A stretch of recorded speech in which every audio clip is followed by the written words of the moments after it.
Talked about this a little bit on Wednesday night. Wouldn't it be great to have Elon Musk money? Walk into a restaurant or a store and they don't have what you want, or you order something and they say, "We're sorry, we don't serve that here." So you go home and buy the company and come back the next day and they say, "Sorry, we don't serve that here." And you respond, "Yeah, now you do. I own the company." He just spent $43 billion.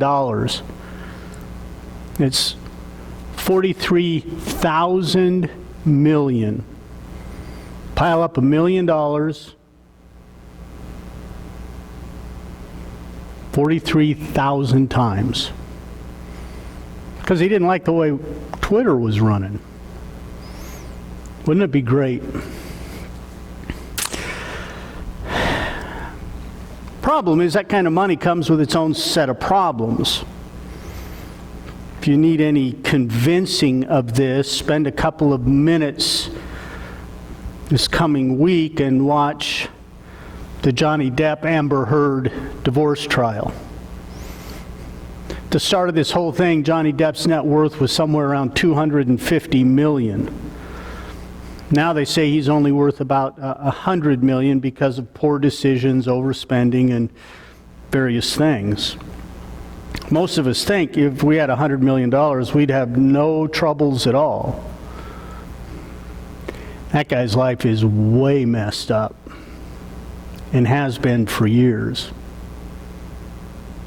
We put a lot of issues, or we put a lot of importance on money and stuff, and especially in economic times like today. Hank Williams Jr. wrote a song in 1982, a line of which in that song says, "The interest rates are up and the stock market's down, and you only get mugged if you go downtown." Sounds a lot like today, doesn't it? 40 years ago he wrote the song. See, there's an issue here. We're in Luke chapter 12 and we're talking about fear, the overarching banner of all of the sermons I'll preach in Luke chapter 12 have to do with fear, and this is one of them. And although it doesn't seem like it in the next 2 weeks, there's a fear here, and the fear is of not having enough. And that's got to be a fear I think a lot of us have right now. Not having enough.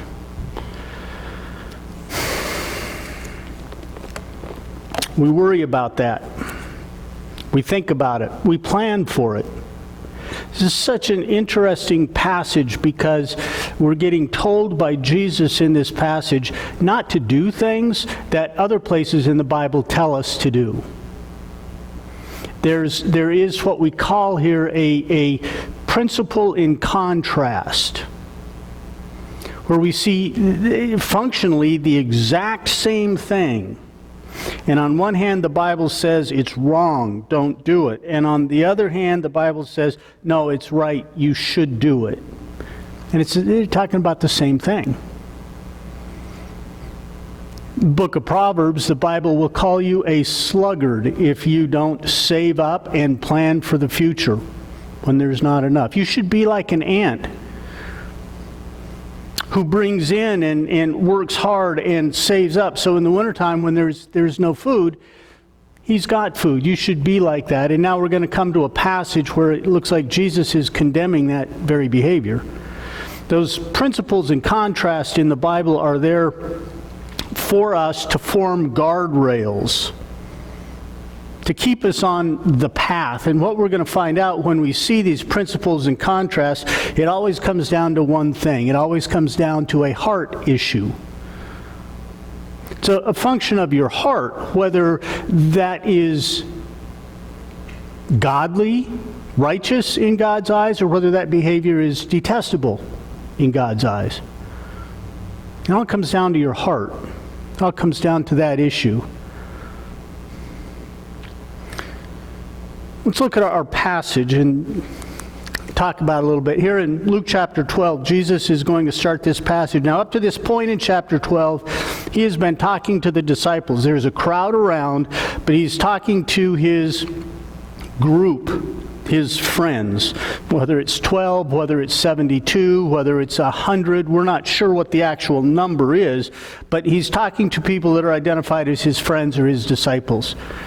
And now somebody from the crowd is going to pop up and say something, and that's the way it starts. Somebody in the crowd says to Jesus, "Teacher, tell my brother to divide the inheritance with me." Now, Jesus, loving, kind, gentle, meek Jesus who cares about people, he cares about your well-being, he cares so much that if you look back through your life, in places you'll only see one set of footprints in the stand. That Jesus looks at the guy and says, "Hey, who made me a judge or arbitrator over you?" Dismisses the guy basically out of hand. Now think about this. This guy wants his inheritance. He wants his financial security that he thinks that he's due. He's not getting it. He's missing his financial security. He is both concerned about the future, and he wants what is rightfully his, what he thinks is rightfully his. Jesus is going to use this now as a launching pad to teach, and he said to them, and now this isn't qualified. Is it just to his disciples, or is it to his disciples and the crowd as a whole? But he's going to go on and say this. He says, "Take care. Be on your guard against all covetousness." Now, that's a great Bible word. It's a word you probably haven't used much in the last week or so. It's a word that if you trace it back, the root or the beginning of that word simply means greed. It simply means wanting more. Covetousness is a form of that, which means I want what you have. Now, in the case of sitting on the table in front of Jesus at this point, this brother wants what his other brother has. He thinks he's entitled to it, his inheritance. The first brother has it all. He thinks he's entitled to some of it. He wants some of it. He is coveting, right? Even though he thinks it's his, he's coveting that. He's greedy. He wants that from this other guy. When Jesus says you guys need to be on guard against that in your own life, for one's life does not consist in the abundance of his possessions. Life isn't about what you've got. And he told them parables saying, "The land of a rich man produced plentifully." And he thought to himself, "What shall..." Now I want you to pay attention in this parable. Excuse me. Look at the pronouns. The identifier here. We're talking about covetousness and greed. Then look at what this rich man is saying and the pronouns or who he's talking about. And here's what you're going to find out. I'll give you a hint. So you don't have to exercise your brains as much today. Here's a hint. I, me, my. Those are the pronouns that this guy's going to use. So he tells them the parable saying, "The land of a rich man produced plentifully. And he, the rich man, thought to himself, what shall I do? For I have nowhere to put my crop. And he said, I will do this. I will tear down my barns and build larger ones. And there I will store all of my grain and my goods." Excuse me. "And I will say to my soul, soul, you have ample goods laid up for many years. Relax, eat, drink, and be merry." But God said to him, really strong language for God to be saying to someone here, "You fool, this night your soul is required of you. And the things that you have prepared, whose will they be?" So is the one who lays up treasure for himself and is not rich toward God. Now, here is a hint. We'll get into this a little more. It will come into play more in next week. But here in Luke 12, in these verses between 18 and the first part of 30, or the early verses, the early 30s, treasure is going to appear a couple of times in English, but it's two different Greek words. In one instance, in this instance, it's stuff.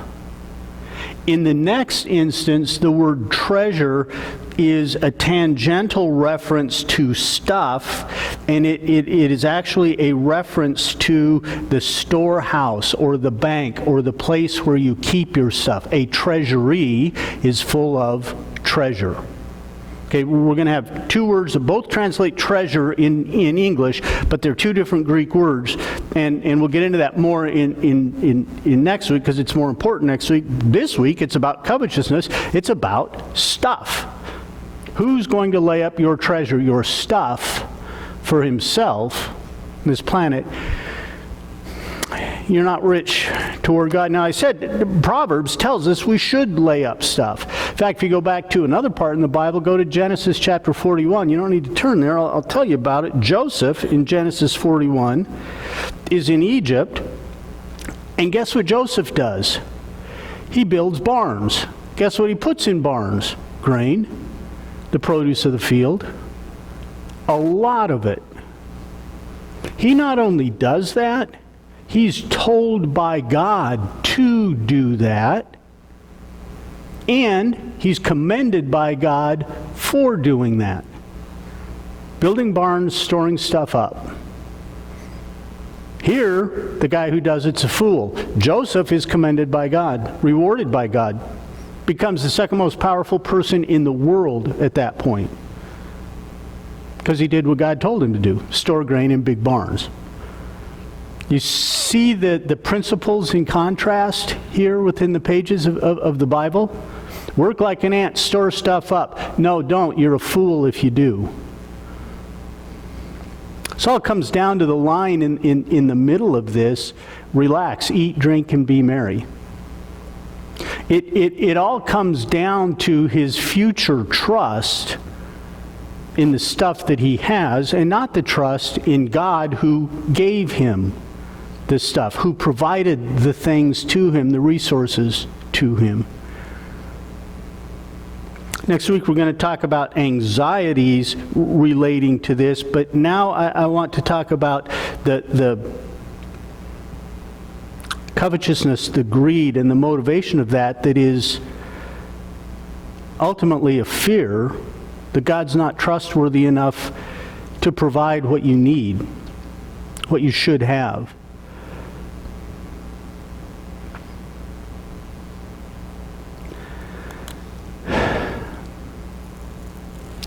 Jesus, in this passage, says to them, take care and be on your guard against all covetousness for one's life. Your life, whether it's eternal life or your life here, not about what it is that you have. Write this down. I guess we'll start here in this today. Money and stuff doesn't mean joy and security. Again, ask Johnny Depp. To a certain extent, ask Elon Musk. Ask how complicated his life is. Ask how joy-filled his life is, as the U.S. government is coming after him on a whole host of fronts, as well as half of the political spectrum of the United States, most of the media. It wasn't that long ago that Elon Musk was a darling of the left. He builds electric cars. He's responsible for saving the planet. Now, he's a pariah. Now he's a tool of the right. And they're amassing their forces against him. Think about the joy and security he has. Not much in terms of what he has. The connection that we tend to make is more money equals more safety, equals more pleasure. It equals the better my life would be. And it's just not true. I mean, it just isn't. I remember growing up, going to Bible studies. You go to men's Bible studies when I was a teenager and finally got invited to the men's studies. I always bring in these professional athletes, usually retired guys. They pay them a small fee, whatever. They come to the Bible study, and at some point during the course of that Bible study, they're going to stand up front and give you their testimony. Their testimony generally goes something like this: I had it all. I had money, I had fame, I had fortune, I had women, I had drugs, I had cars, I had houses. I had everything that I wanted. None of it made me happy. None of it made me happy. There was a hole in my soul. There was a hole in my heart. I was an emptiness that I felt. And I turned to drugs, and I turned to alcohol, and I turned to all kinds of vices to try to fill this hole, and nothing would fill the hole but Christ. It may sound there like I'm disparaging that testimony, but I'm not. At some point, we have to believe these guys. At some point, we hear it enough times that we have to think there's truth in it. These guys aren't just saying something to get a $500 speaking fee. There's something to what they say. Elon Musk is the richest man in the world. The richest man in the ancient world wrote something that dealt with this very subject. Of course, the richest man in the ancient world was a guy named Solomon. Solomon was not only the richest guy in the world, he was also the wisest man in the world, and he was the king of a nation. In Ecclesiastes, which simply means the preacher, Ecclesiastes, the preaching, the preacher, he's teaching a lesson here. And in chapter 2, it starts out this way. He starts out, Solomon says, I said in my heart, come now, I will test you with pleasure. And this is a guy who could do it. All the money, all the power, all the stuff was his. But behold, he said, this was also vanity. The wind, it was nothing. He said of laughter, he said, it is mad, and of pleasure, what use is it? When he had all he wanted, he looked at it and he said, nah, it doesn't matter. Just like those pro athletes say at the men's Bible studies, I had it all, and it wasn't enough. I can tell you a story about one of the wealthiest people I have ever met, ever had any contact with.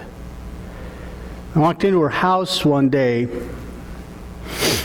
and up in her bedroom, and don't read anything into that, spread out on her bed, I mean, this huge king-size bed, and this bed is literally covered with diamonds and jewelry that a jeweler in town had sent over for her to pick and choose because she wanted some jewelry. And I mean, it looked like it was a bedazzled bedspread, but it wasn't. It was necklaces, it was rings, it was pendants, it was bracelets, it was brooches, it was loose stones, it was just diamonds everywhere. I don't even know the value.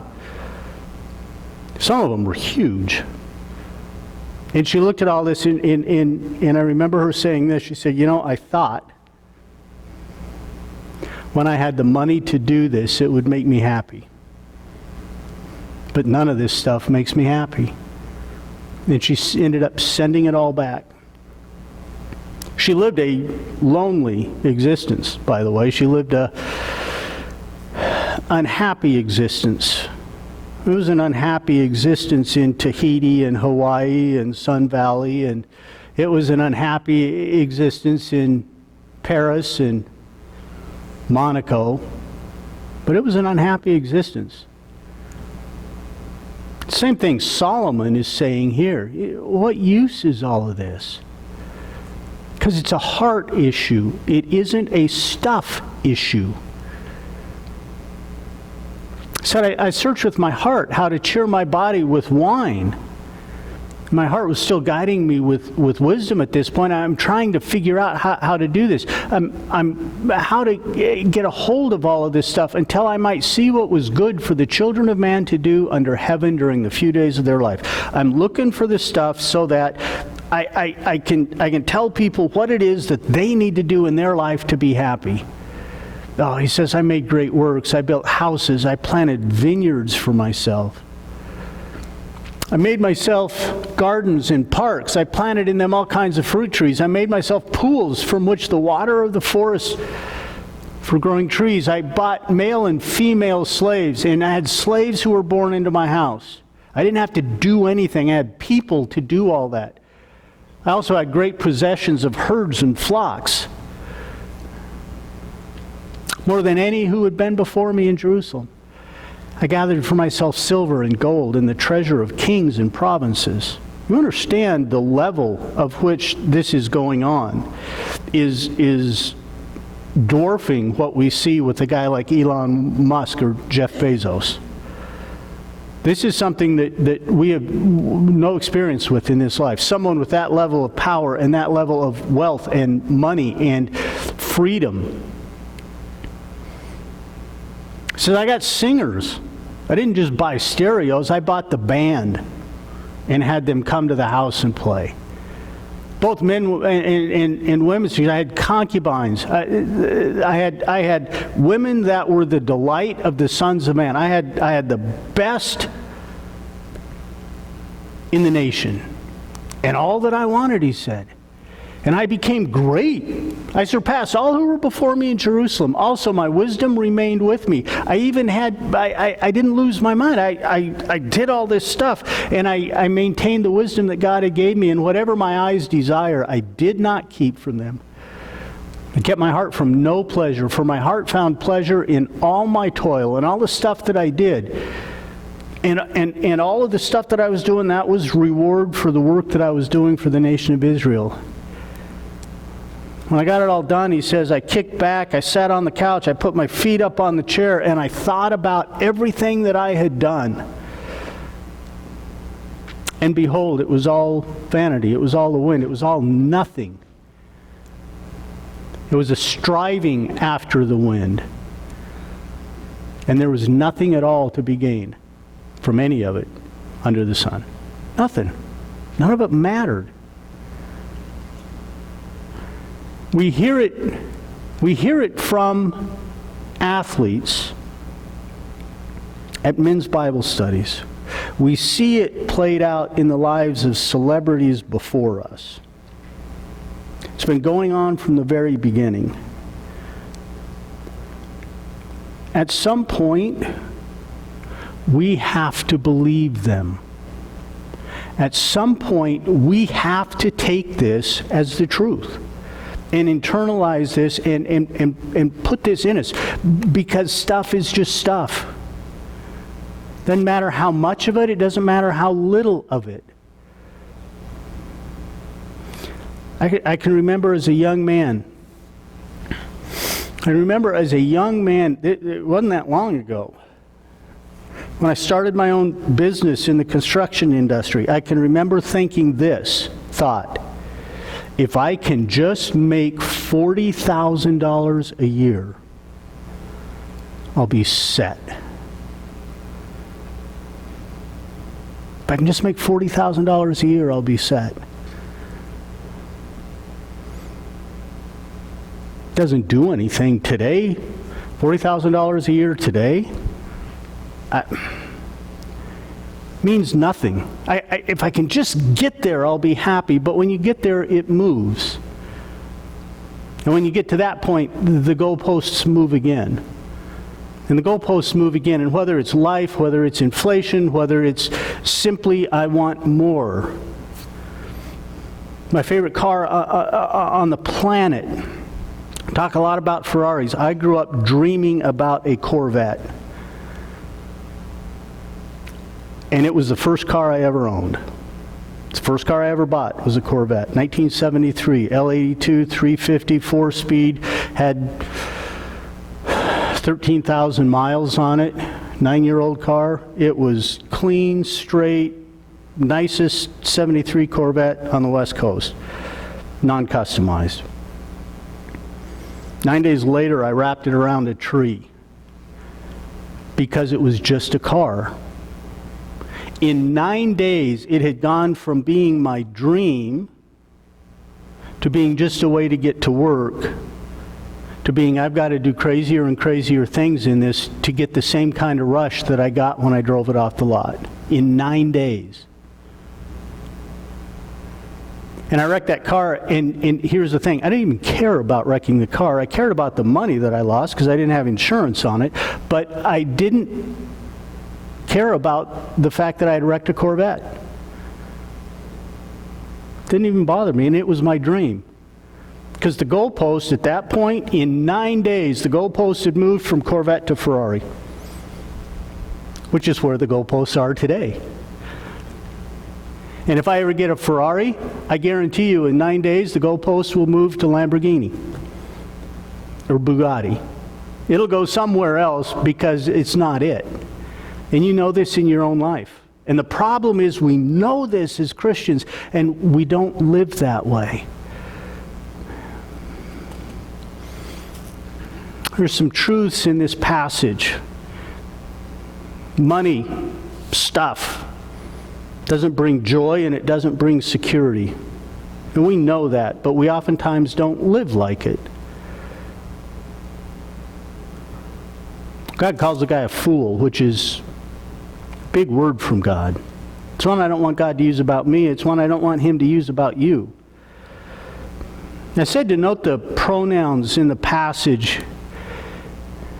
If we look at this passage in verse 15 and verse 21, Jesus says to the people, hey, be careful. Take care. Be on guard against this showing up in your life, which means it's going to. Jesus isn't going to tell you to take care and be on guard against something that you don't need to be on guard. And the only reason you need to be on guard for it is if it's coming.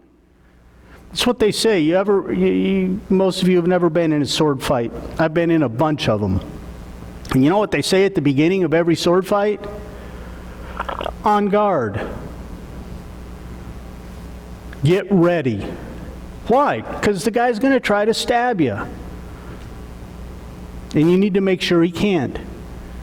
Or stab him first, which is the preferred option. Christ says, listen, be on guard, because this is coming.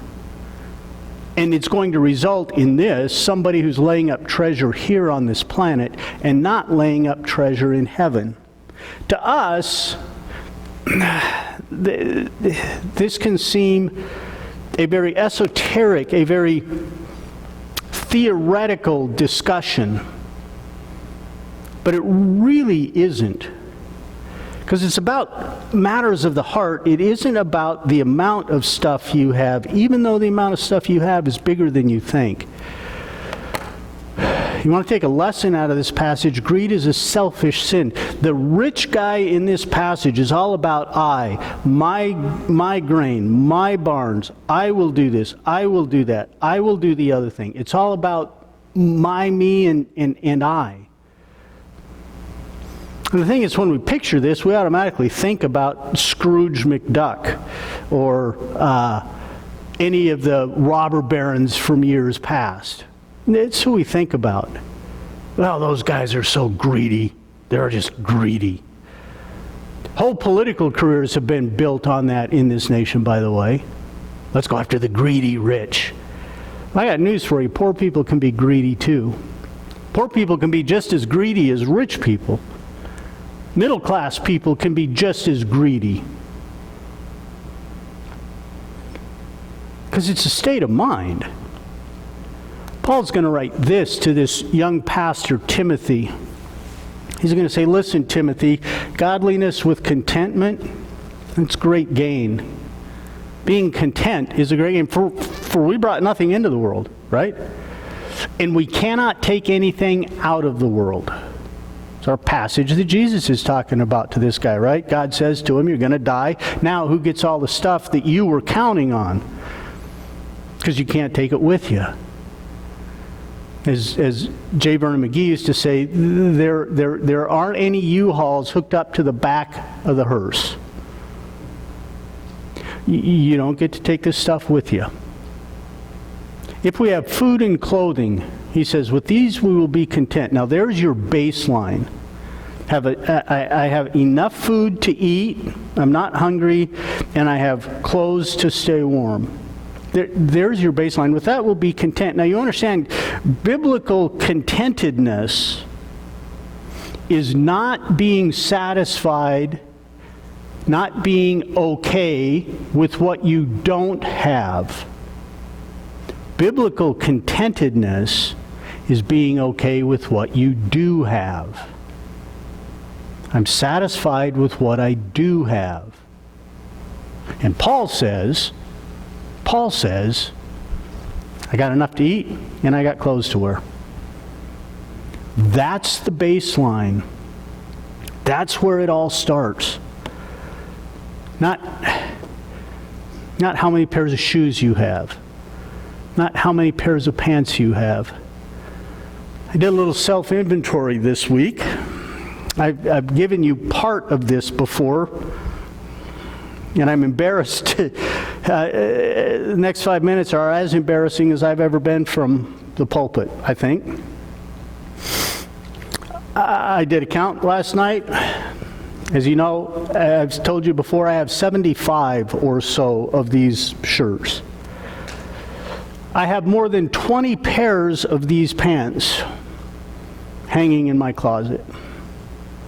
I have 11 pairs of cowboy boots. Now, I wore the lizard skin cowboy boots today. I could have worn the crocodile ones. Could have worn the antelope boots. Could have worn the elephant boots. Could have worn the full quill ostrich or the ostrich leg boots. Could have worn, I wore brown boots today. I could have worn black boots. I could have worn blue boots. I could have worn tan boots. 11 pairs of cowboy boots. I have 2 drawers at home in a dresser that are full of t-shirts. Not undershirts, just t-shirts. I have 2 drawers that are full of undershirts as well, and 2 other drawers that are full of underwear. Don't read too much into that. My wife buys them for me. I have 2 dresser drawers that are full of socks. One for athletic socks and one for dress socks, which I only wear with my dress shoes, but I have 3 or 4 pairs of dress shoes. I didn't actually count those. I have at least 3, if not 4 pairs of Nikes. I have 3 pairs of fuzzy slippers. I have 1 pair of fuzzy slippers that I wear in the house. I have 1 that I wear if I'm wearing outside, and then I have 1 that I put on if I'm going outside to work. And it's only going to be a short little job and I don't do a lot. 3 pairs of fuzzy slippers for those things. I have 1 dresser drawer that is dedicated only to polar fleece. I have 1 dresser drawer that is dedicated only to sweatshirts. I have another dresser drawer that is dedicated only to sweaters, and another dresser drawer that is dedicated only to mock turtlenecks and full turtlenecks. I have 20 pairs of Levi's. I have 8 welding shirts. I could go on. I've been talking for 5 minutes about stuff that I own, and I haven't left the clothing arena. We haven't even started talking about firearms or ammunition or tools or televisions or electronics or cars. I own 4 cars. I had 5, but I thought that was a little obscene, so we sold one. And I got down to 4. There are 191 nations in this world, 191 nations in this world. 80 of those nations have less than 1 vehicle per 1,000 people. Vehicle identified as car, van, bus, or freight. 80 countries in this nation have less than 1 vehicle per 1,000 people.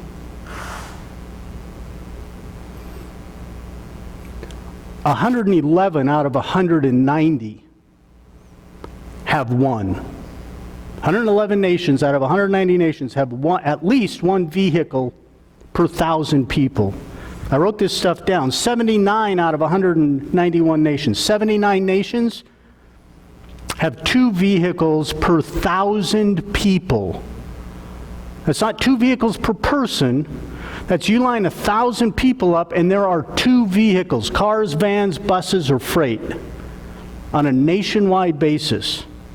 There are only 79 nations on this planet that have more than 2 vehicles per 1,000 people.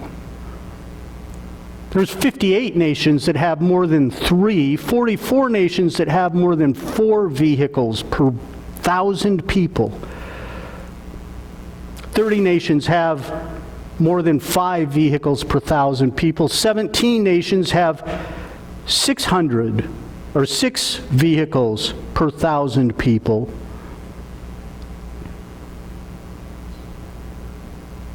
Six nations on this planet.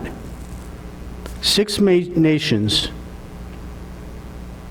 have more than 800 vehicles per 1,000. 8 vehicles for 10 people. 10 people in 8 countries. There are only 8 countries in the world where 10 people will share 8 vehicles. 181, they're going to share less than that. And there's only 2 nations in the world. I wrote them down, San Marino and Andorra. They sound like Hallmark countries, Hallmark movie nations. They have more than 1 vehicle per person. I own 4, and I'll bet you money, if we added up the vehicles in this room and divided by the number of people in this room, I'll bet our average is over 2.5 vehicles per person, not per 1,000. Don't think you're not rich. If I ask you if I was rich, you would say no. He makes a good living. Not as a pastor, he makes a good living at his other job during the week, but Don's not rich. I talked for 5 minutes about the clothes that I own. I got 4 cars. I have stuff. So do you. Let's talk about money for just a second. Do you realize if in the last year, from all sources, government programs, tax credits, wages, whatever, all sources, in the last 12 months, if you brought in $1,500, $1,500 over 12 months, you're in the top 25% of wage earners in the world. If you brought in $25,000 in the last 12 months, you're in the top 10%. And if from all sources you brought in $50,000 in the last 12 months, welcome to the 1% club. You are in the top 1% of all wage earners on this planet. Put everybody on this planet into a room, right? 99% of them earn less money than you did if you made $50,000 last year. You think you're not rich?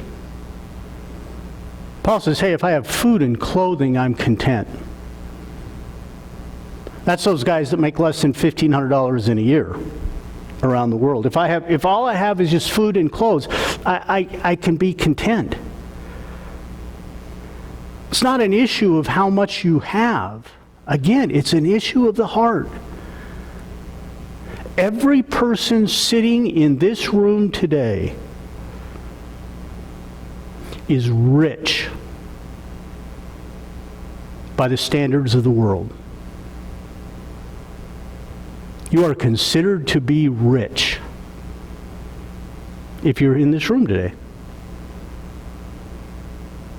And the question is, how much does that stuff matter to you?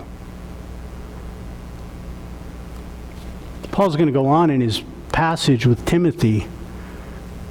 He's going to say, listen, godliness with contentment is great gain, far more than gaining of stuff. For we brought nothing into the world, we can't take anything out of the world, but if we have food and clothing, with these we will be content. Those who desire to be rich fall into temptation. Let me ask you this question. Anybody know what the Powerball lottery is worth this week? $112 million. There is not one person on this planet who bought a lottery ticket who does not desire to be rich. That's why you buy the lottery ticket. There's not one person who said, yeah, I'd like to have Elon Musk money 15 minutes ago who does not desire to be rich. That desire is there. Unfortunately, most of us already are, and we don't know it, but Paul's going to go on. That desire to be rich is going to cause all kinds of problems. It's going to lead you into temptation, into a snare, into many senseless and harmful desires that plunge people into ruin and destruction. Why? Because I'm not happy with what I have. I want more. I want my brother to give me my share of the inheritance. And Jesus is like, that guy's got a huge problem here. And you guys need to make sure that that problem doesn't happen to you. One of the most misquoted passages of the Bible comes next. He says, for the love of money is the root of all kinds of evil. And it's through this craving that some have wandered away from the faith and pierced themselves with many pangs. This is what Jesus is saying. Be on your guard for this. You guys be careful. And Paul's saying, Jesus was right. It happens. But as for you, now he's speaking directly to Timothy here, O man of God, you flee from these things. You pursue righteousness, godliness, faith, love, steadfastness, gentleness, and be content if all you have is food and clothes. Oxford Press came out with a book in 2008. It's called Passing the Plate. It's a study of church giving back in 2008. It's an interesting read. Here are a couple of the findings from that book. One is, the more money you have, the less generous you are. The less money you have, the more money you give. The more generous you are. In other words, and illustrated for us, by the way, in the New Testament with the widow's mite, remember that? The guy shows up, makes a big deal about giving his money. The widow shows up and she gives her 2 cents, all that she has, and Jesus says, look at that. That one doesn't count. Look at her.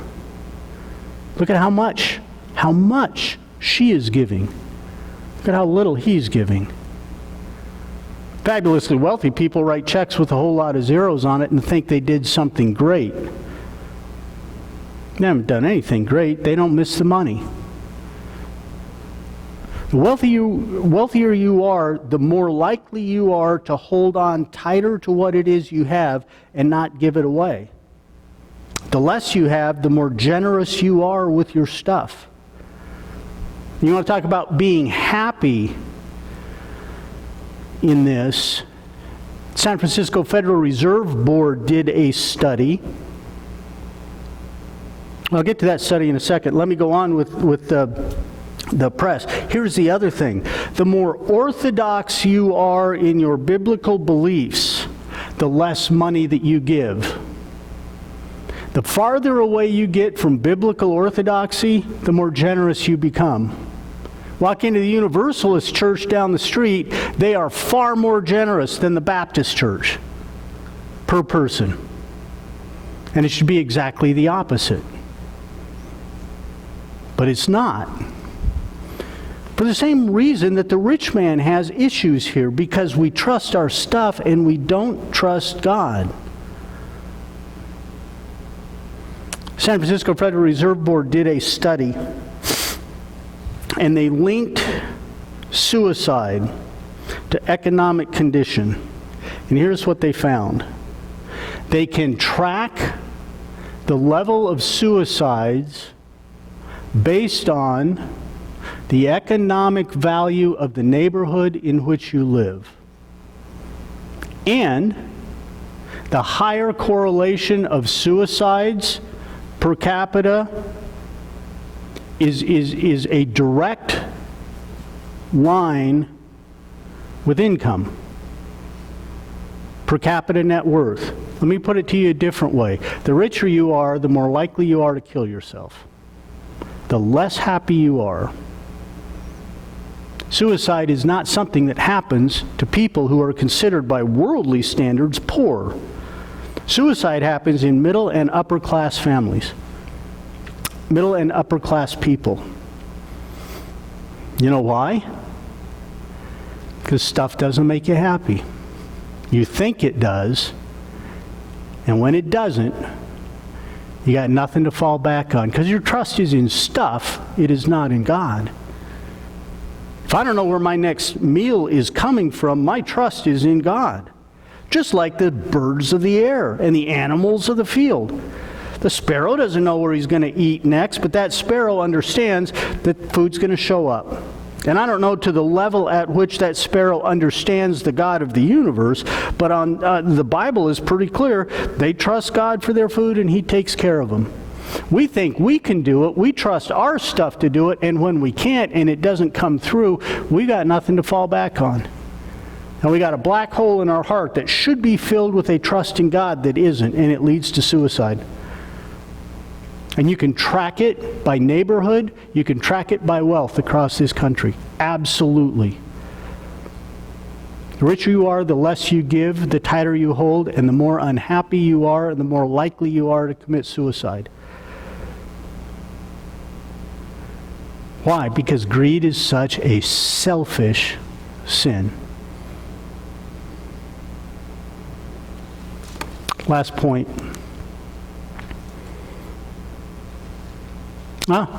Let's finish Timothy before we get to the last point. How should they act? Here's how you act if you're rich. And don't forget, every person in this room is rich. Every person here is rich. There's not a person here that's in the bottom 75% of incomes in the world. And I'll be almost willing to bet there's not a person here in the bottom 90%. We're all 10%ers, at least.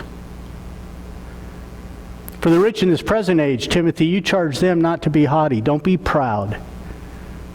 Don't set your hopes on the uncertainty of the stuff, but set it on God, who richly provides us with everything to enjoy. God's the one who provides that. If you have more than food and clothes, God has provided that for you to enjoy and to use to do His work. They are to do good, to be rich in good works, to be generous and ready to share, thus stirring up treasure for themselves as a good foundation for the future, so that they may take hold of that which is truly life.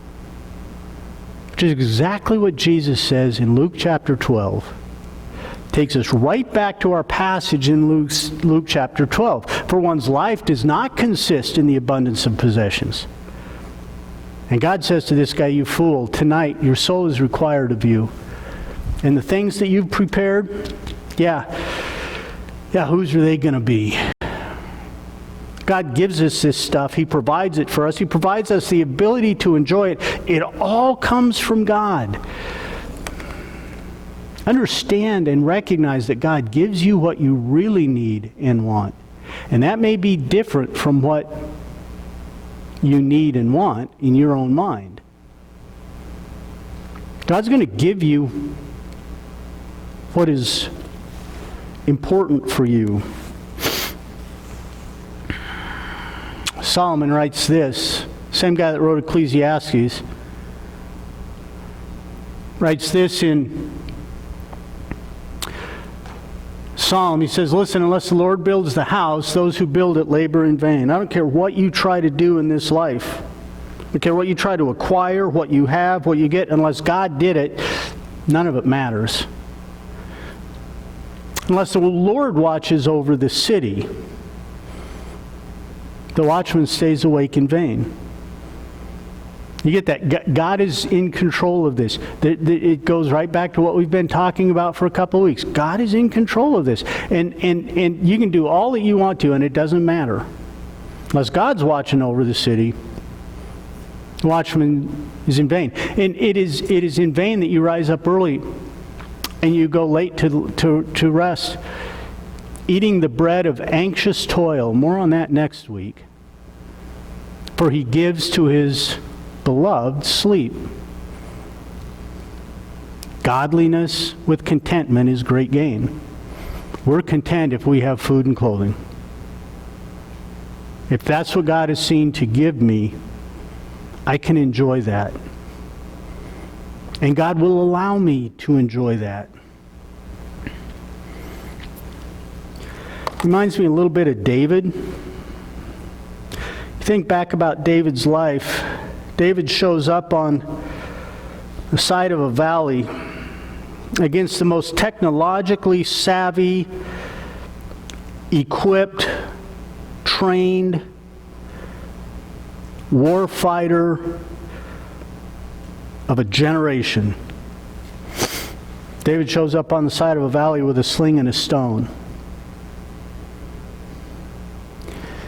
And David looks at him and he says, dude, you come to me. He doesn't say dude, but you get the drift.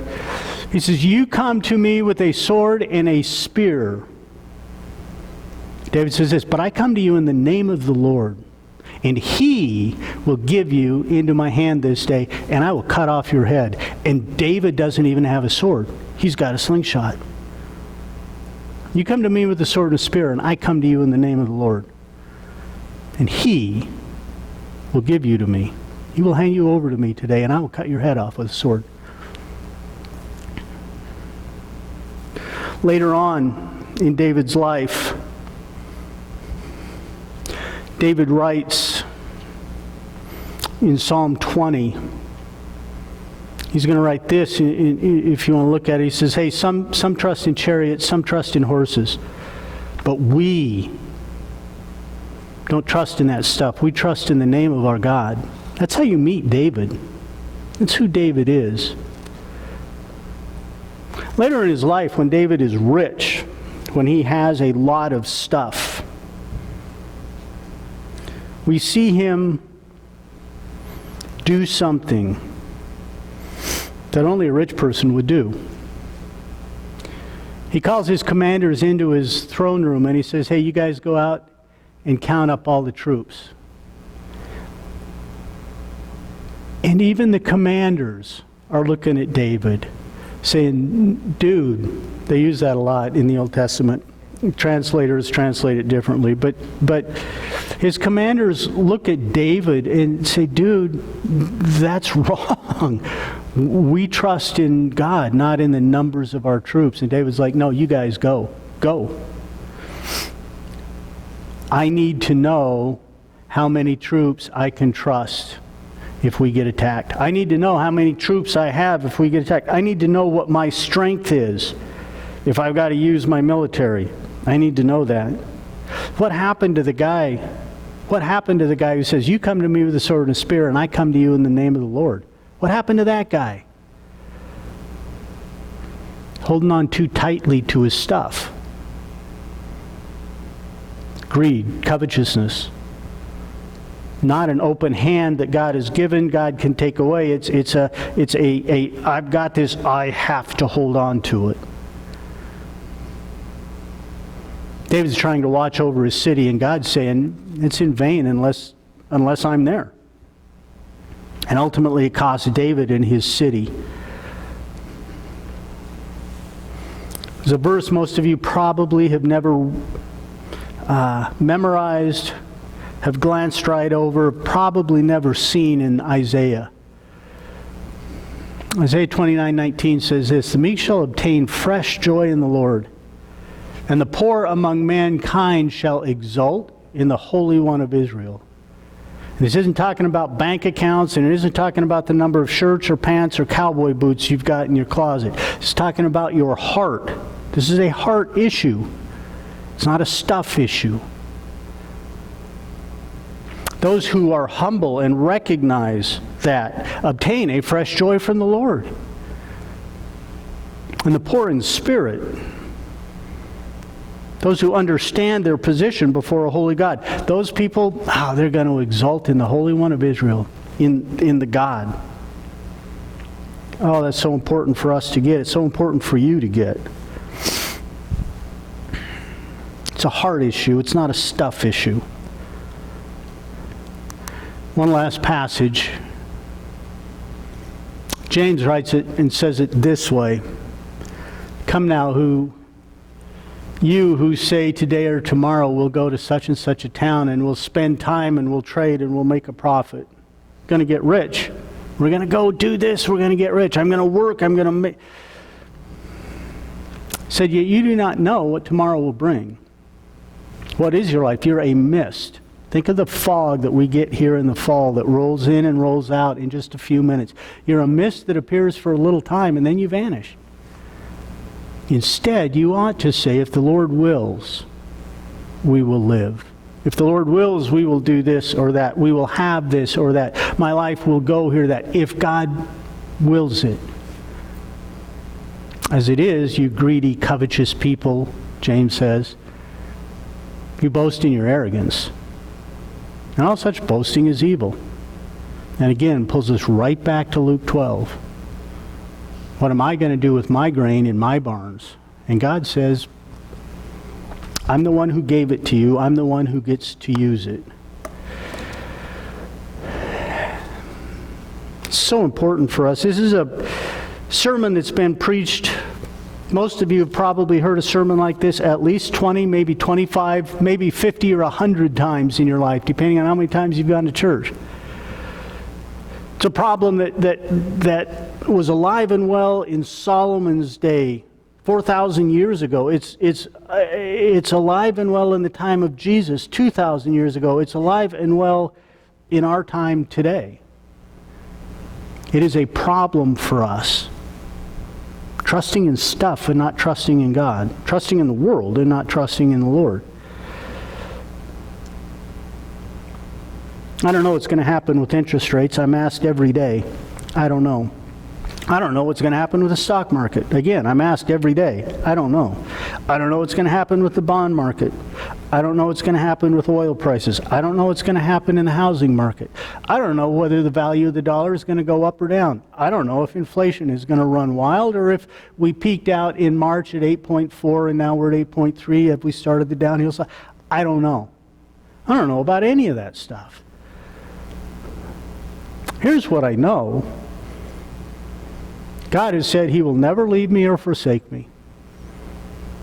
God has said you will not go hungry, you will not go without shelter, you will not go without clothes. God has said no matter what happens, follow me. And as a Christian, that's my call. That's your call. Do everything you want to. But we don't know what tomorrow will bring. Except for the fact that tomorrow will bring a faithful God standing by us as He stood by us every day of our life. Let's pray. God, thank You for Your word. We thank You for Your faithfulness. We thank You for Your warning. God, this is a warning so many of us have heard so often. And yet it seems like we don't really believe it. Because it seems like we never have enough. We need one more pair of cowboy boots.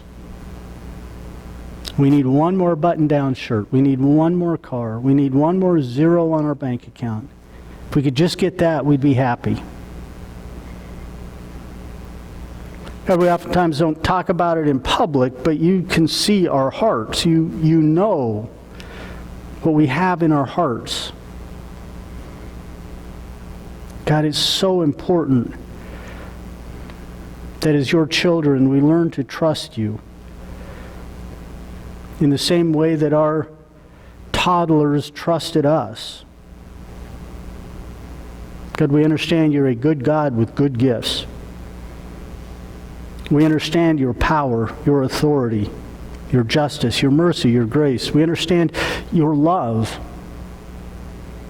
That understanding isn't enough. Teach us to be Christians who trust in those things, who lean on those things. Come what may, no matter the circumstances, a little or a lot, we're content with what you've given to us. God, help us to be Christians who do that. Oh God, I ask it for every person who hears this message today. And I ask it in the name of Jesus. Amen.